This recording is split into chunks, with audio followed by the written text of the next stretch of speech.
Hello मेरे video, तो स्वागत है आपके मेरे नए व्लॉग में। आई होप आप सब लोग बढ़िया होंगे। तो सबसे पहले आप सभी को राधाष्टमी की हार्दिक शुभकामनाएं। तो अभी बज रही हैं रात की 12, तो 12:15 अभी हो रहे हैं। आप देख सकते हो अभी हम लोग रात में डेकोरेशन कर रहे हैं और अभी गणपति जी को क्या है अखंड ज्योति जल रही है और अभी जो बच्चे हैं वो भी सो गए हैं, आप देख सकते हो। और मैम ने मंदिर की सफाई करी अभी, क्योंकि कल हम लोगों को 4 बजे उठना है, तो मैम ने भी मंदिर की सफाई वगैरह सब करी और अभी हम लोग सफाई कर रहे हैं बाहर और डेकोरेशन भी कर रहे हैं साथ साथ में। और ये राधा वल्लभ में कहाँ स्टार्ट हुआ है अभी? राधा वल्लभ में ना, तो राधा वल्लभ में तो राधाष्टमी के लिए प्रोग्राम स्टार्ट हो गए हैं और हम लोग भी डेकोरेशन कर रहे हैं अभी। मैम और मैं जगे हुए हैं और तीरथ हो गया है उसने बहुत परेशान कर रखा था, तो उसे सुला दिया, तब हम लोग रात को भी डेकोरेशन कर रहे हैं। मज़ा भी आ रहा है बहुत और करने के लिए हम काफ़ी ज़्यादा एक्साइटेड हैं। और आप देखो तो लोगों में कितना उत्साह है राधाष्टमी के लिए, देखो।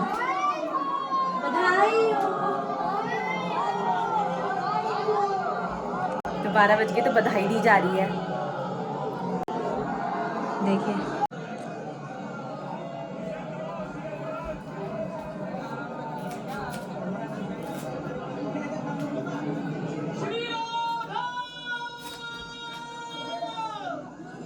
लोग इतने पागल हुए पड़े हैं, देखो वहाँ पे वृंदावन में। थोड़ा सा घर की तरफ भी कर दो, एक ही तरफ है। ठीक लग रहा है।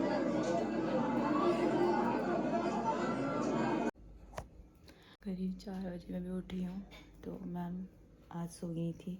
मैम पूजा की तैयारी कर रही थी क्योंकि अभी पूजा स्टार्ट होनी थी, तो मैंने थोड़ा रेस्ट ले लिया था 2-3 घंटे या।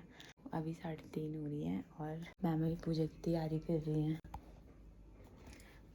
पंचामृत बना रही हैं।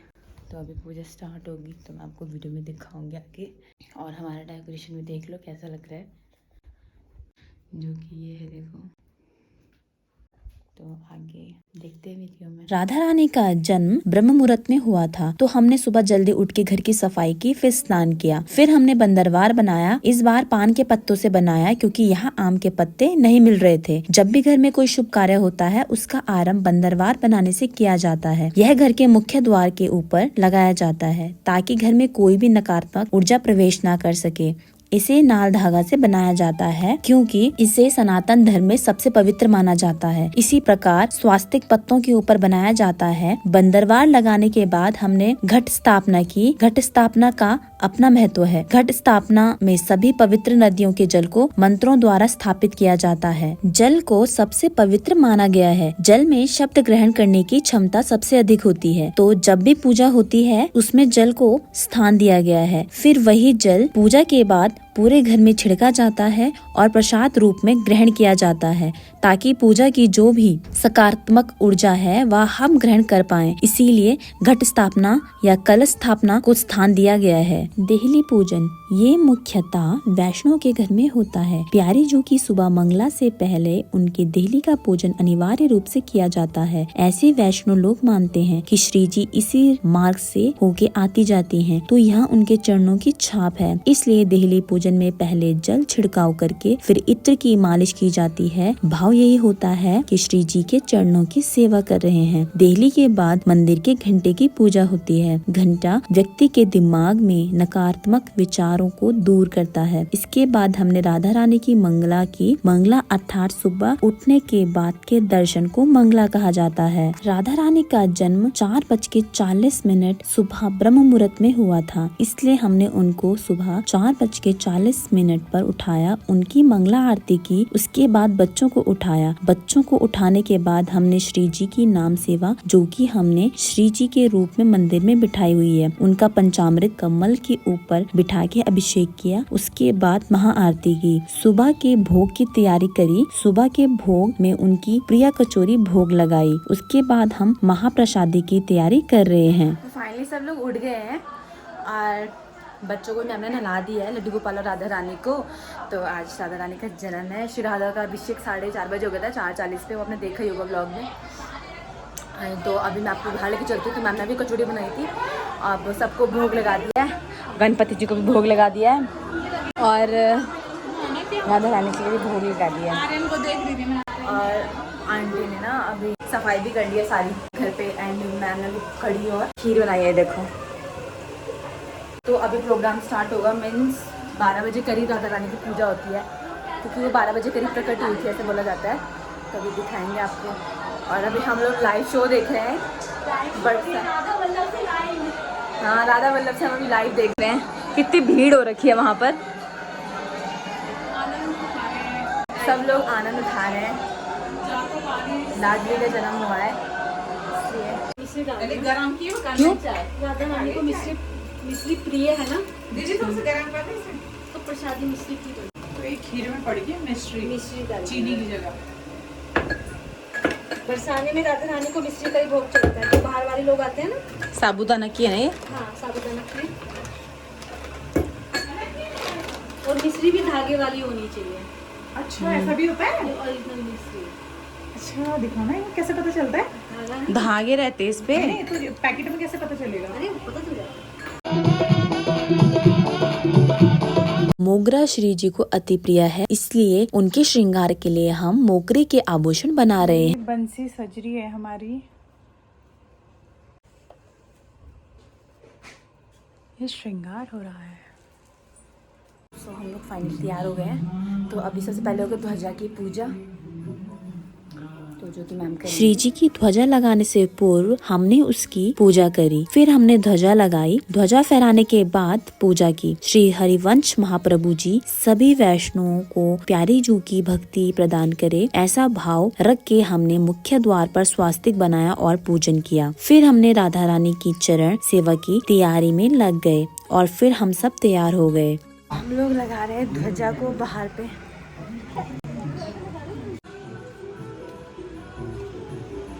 फाइनली सब लोग रेडी हो गए हैं और अभी आपको मैं दिखाती हूँ बंसी कैसी लग रही है अपने आउटफिट में। कितनी प्यारी लग रही है।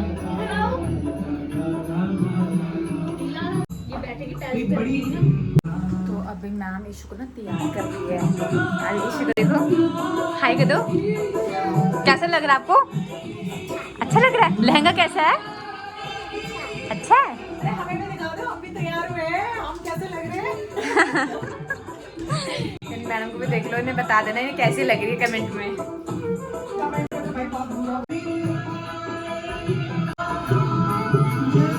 तो फाइनली अब पूजा स्टार्ट हो रही है। मैम हर बार एक कन्या को राधा रानी बनाती हैं और उनकी चरण पूजा करती हैं। फिर पूजा के बाद प्यारी जू को आशीष स्वरूप फूलों की वर्षा की। तो दगड़ियों, आपको एक कथा सुनाती हूँ, क्यों राधा रानी का पर्व मनाया जाता है और इसका इतना महत्व क्यों है।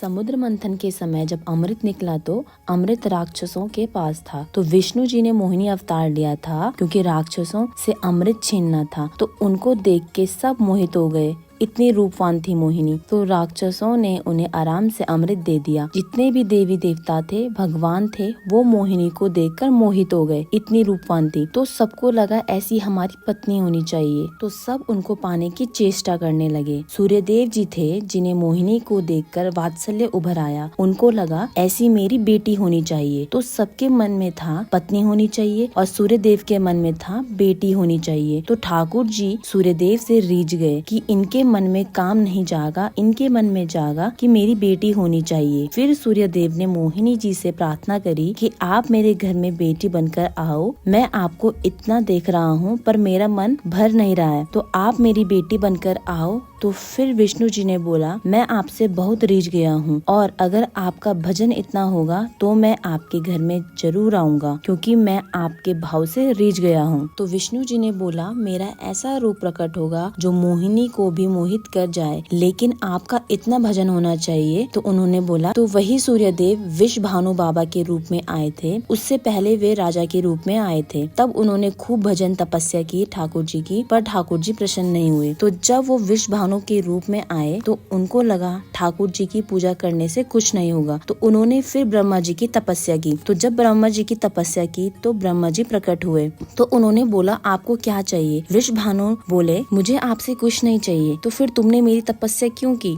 तो सूर्य देव ने कहा कि जब मोहिनी अवतार हुआ था तो तब मैंने विष्णु जी से मैंने वरदान मांगा था कि आप बेटी बन के आना, तो मुझे लगता है कि वह भूल गए हैं। तो आप उनके सबसे निकट के हो, तो इसलिए मैंने आपको बुलाया कि आप उनको याद दिला दो कि उनको मेरे घर आना है बेटी बनके। तो उन्होंने बोला अच्छा ठीक है। तो फिर ब्रह्मा जी जाने लगे तो वृषभानु बाबा ने बोला आप ऐसे कैसे जा सकते हो, आप तो चले जाओगे, लेकिन आप मुझे ऐसे कुछ तो बताओ, ऐसा कुछ विश्वास दिलाओ जिस कारण मैं यहाँ पर आपका इंतजार कर सकूं। तो ब्रह्मा जी ने बोला ठीक है, आपका विश्वास रहे इसलिए मैं पर्वत बन जाता हूँ। तो जो बरसाना पर्वत है जहाँ पे आज लाडली जी का महल है, वो पर्वत ब्रह्मा जी हैं, तो वो पर्वत के रूप में वहाँ स्थापित हो गए। तो ब्रह्मा जी विष्णु जी के पास गए कि वृषभानु बाबा जी हैं, वहाँ बहुत तपस्या कर रहे हैं, आप उनके घर बेटी बनकर क्यों नहीं आ रहे हो। तो विष्णु जी बोले अरे मैं तो सच में भूल गया था, मैं कुछ करता हूँ। तो विष्णु भगवान सोचने लगे कि अरे मेरा तो कृष्ण अवतार भी हुआ है, मेरे 4 माँ बाप तो वैसे ही हो गए, और अब मैं इनके घर किस रूप में जाऊँ,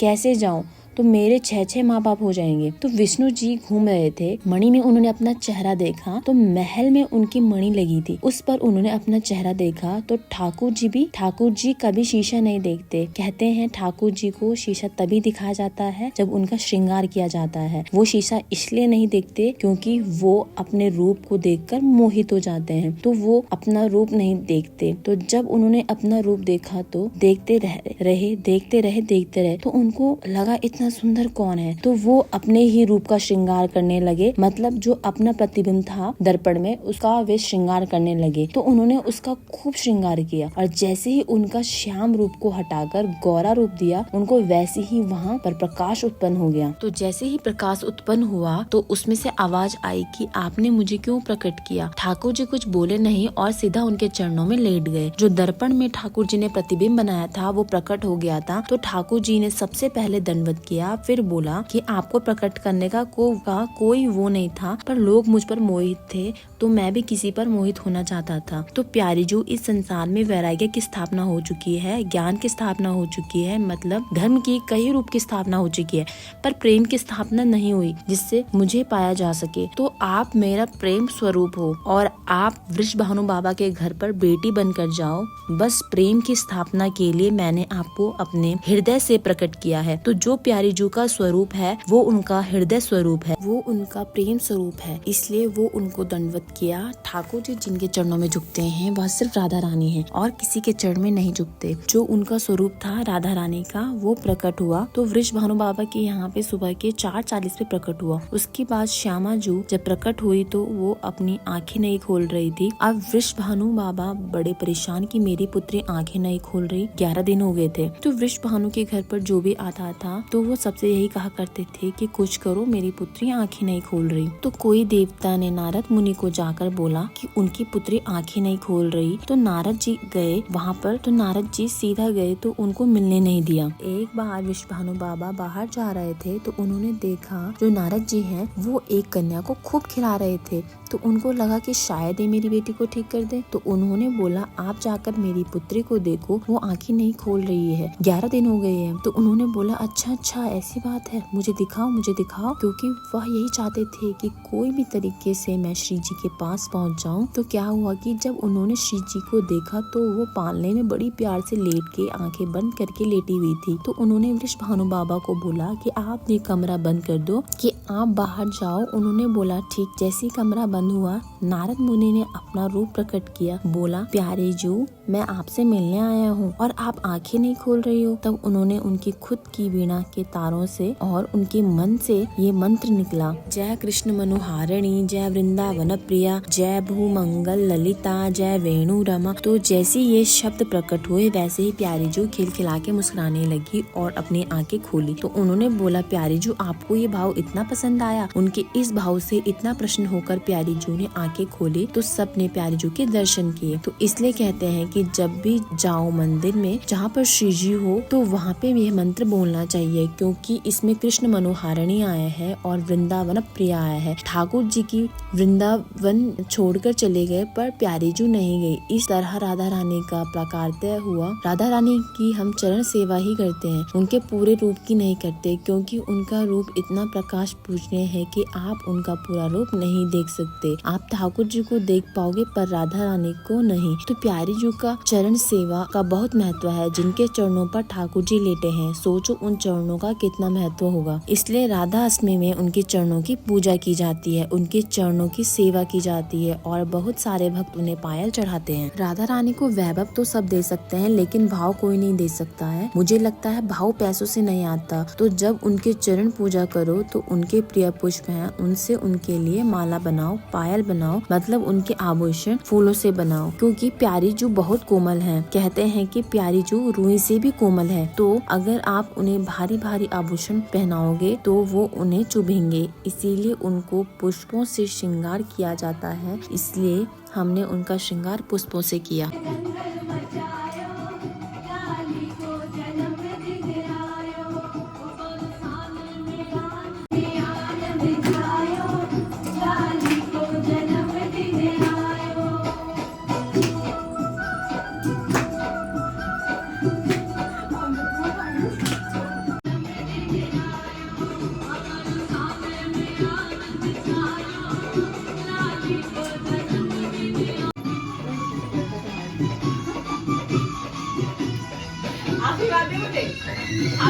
पैर में सर तो रख। अच्छा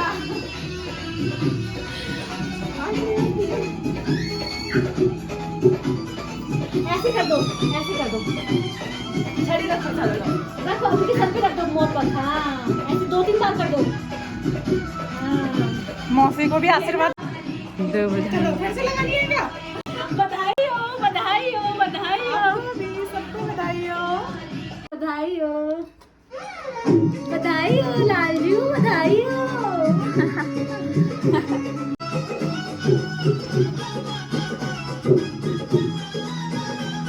बधाई हो, बधाई हो, बधाई हो। चलो ले जाओ लाली के दर्शन कराने। ना मैं पकड़ो।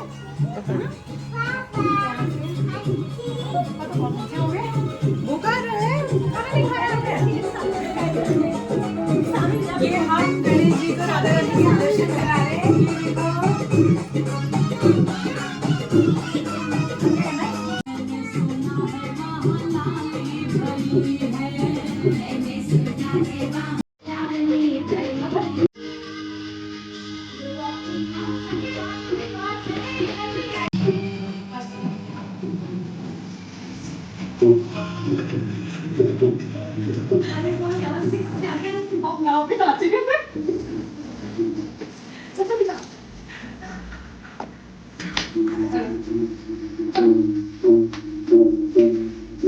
हाथ घुमा के कर उसके साथ।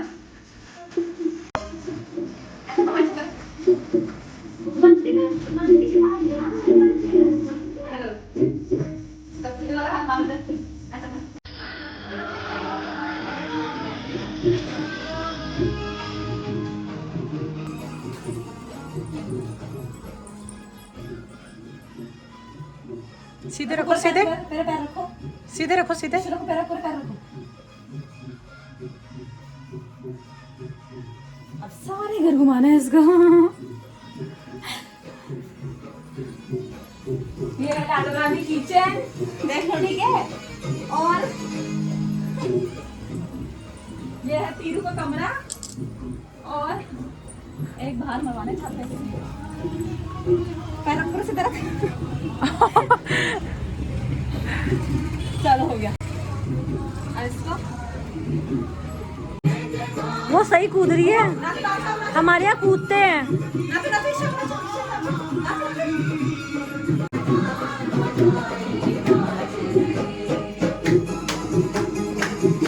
श्री जी को भाव प्रिय है। आप भाव से जो भी भोग लगाओ उनको पसंद ही आएगा, किंतु राधा रानी को अरबी की सब्जी सर्वाधिक प्रिय है। आप जरूर से राधा अष्टमी के दिन अरबी बनाएं। हमने भोग में अरबी की सब्जी, पूड़ी, साबूदाने की खीर, कड़ी चावल बनाए। तो अभी राधा जी के लिए भोग लग रहा है, श्री राधे के लिए। अब हम लोग खा रहे हैं प्रसादी। तो खाने में बनाया है कढ़ी, अरबी की सब्जी और चावल और पूरी। और अरबी राधा रानी को बहुत फेवरेट होती है, साबूदाने की खीर और साबूदाने की खीर, वो भी हमने ली हुई है। पानी पियो पानी पियो पानी पियो पानी पियो। तो अभी खाते हैं। मुंह से नहीं निकाल, और यहाँ पर नताशा दिखा रही है। मुंह में डाल पानी पी। सो फाइनली हम लोगों ने खाना खा लिया है और अब हम लोग जा रहे हैं घर। हमारा प्रोग्राम खत्म हो गया, तो मिलते हैं नेक्स्ट व्लॉग में। Bye bye, Radhe Radhe.